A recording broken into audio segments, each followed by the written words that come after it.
Hello दोस्तों, स्वागत है आपका हमारी यूट्यूब चैनल में। आज हम मेडिवल हिस्ट्री में सैयद वंश से संबंधित टॉप 20 महत्वपूर्ण प्रश्नों को कवर करेंगे।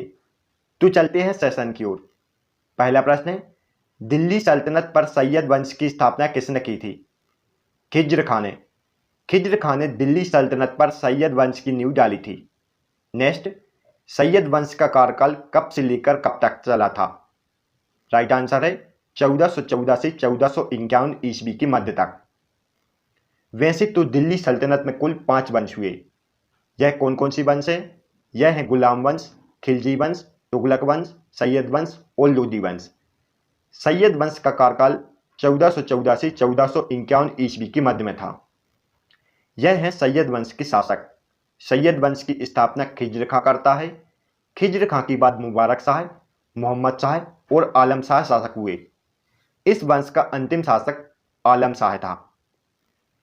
नेक्स्ट, सैयद वंश के पहले और बाद में किस वंश का शासन था? पहले तुगलक वंश का और सैयद वंश के बाद लोदी वंश का शासन हुआ था। नेक्स्ट, सैयद वंश का संस्थापक खिज्र खां निम्न में से किसका सेनापति था? तैमूरलंग का। खिज्र खां तैमूरलंग का सेनापति था। और तैमूरलंग कहां से था? तैमूरलंग चीन देश का था। तैमूरलंग वापस जाते समय खिज्र खां को मुल्तान, लाहौर और दीपालपुर क्षेत्र सौंप जाता है और वहां का उसे शासक बना जाता है। नेक्स्ट, खिज्र खां ने निम्न में से कौन सी उपाधि धारण की थी? रैयत ए आला की। रैयत ए आला का अर्थ होता है किसी राजा की प्रतिनिधि के रूप में कार्य करना। नेक्स्ट, खिज्र खां को फिरोज शाह ने सर्वप्रथम कहां का सूबेदार नियुक्त किया था? मुल्तान का।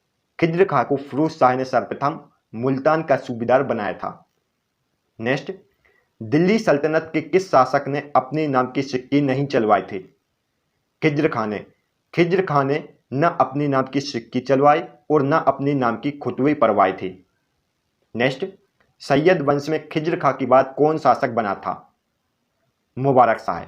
मुबारक शाह खिज्र खां के बाद शासक बना था और इसने अपने नाम के सिक्के भी चलवाए थे और खुतबे भी पढ़वाए थे। नेक्स्ट, मुबारक शाह ने कौन से नए नगर की स्थापना की? मुबारकाबाद। और मुबारकाबाद दिल्ली में स्थित है। नेक्स्ट, याहिया बिन अहमद सरहिंदी को निम्न में से किसका संरक्षण प्राप्त था? मुबारक शाह का। याहिया बिन अहमद सरहिंदी मुबारक शाह के दरबारी कवि थे। नेक्स्ट, याहिया बिन अहमद सरहिंदी ने कौन सी पुस्तक लिखी है? तारीख ए मुबारक शाही। तारीख ए मुबारक शाही में मुबारक शाह के इतिहास और सैयद वंश के इतिहास के बारे में जानकारी मिलती है। नेक्स्ट, तारीख ए मुबारक शाही में किस वंश के बारे में जानकारी मिलती है? सैयद वंश के बारे में। नेक्स्ट, मुबारक शाह की मृत्यु कब हुई थी? 1434 ईस्वी में।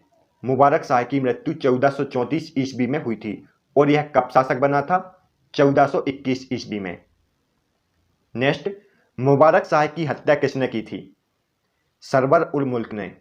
मुबारक शाह की हत्या उसके वजीर सरवर उल मुल्क के द्वारा कर दी गई थी।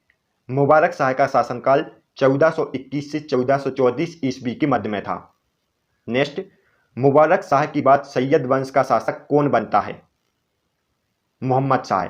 मोहम्मद शाह मुबारक शाह का दत्तक पुत्र था और यही बाद में शासक बनता है। नेक्स्ट, मोहम्मद शाह ने किसे खान ए जहां की उपाधि दी थी? वजीर सरवल उल मुल्क को। मोहम्मद शाह ने वजीर सरवल उल मुल्क को खान ए जहां की उपाधि दी थी। नेक्स्ट, मोहम्मद शाह किसको अपना पुत्र कहकर पुकारता था? बहलुल लोदी को। मोहम्मद शाह लोदी वंश के संस्थापक बहलुल लोदी को अपना पुत्र कहता था। नेक्स्ट, मोहम्मद शाह ने बहलुल लोदी को कौन सी उपाधि प्रदान की थी? खान ए खाना की। मोहम्मद शाह ने बहलुल लोदी को खान ए खाना की उपाधि दी थी। नेक्स्ट, मोहम्मद शाह का शासनकाल कब से लेकर कब तक चला था? 1434 से 1445 ईस्वी के मध्य तक। नेक्स्ट, सैयद वंश का अंतिम शासक कौन था? आलम शाह।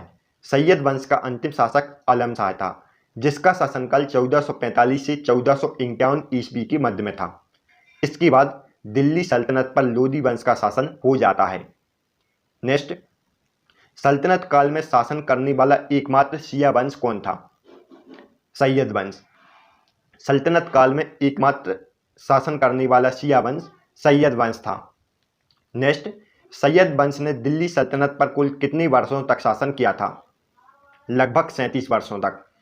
सैयद वंश का शासनकाल 1414 से 1451 ईस्वी के मध्य तक था। Thanks for watching. यदि आपको हमारी वीडियो पसंद आई हो तो आप हमारे वीडियो को लाइक और चैनल को सब्सक्राइब जरूर करें, इससे हमें मोटिवेशन मिलता है। आप इस वीडियो से रिलेटेड पीडीएफ को हमारे टेलीग्राम ग्रुप से डाउनलोड कर सकते हैं, जिसका लिंक डिस्क्रिप्शन में दिया हुआ है।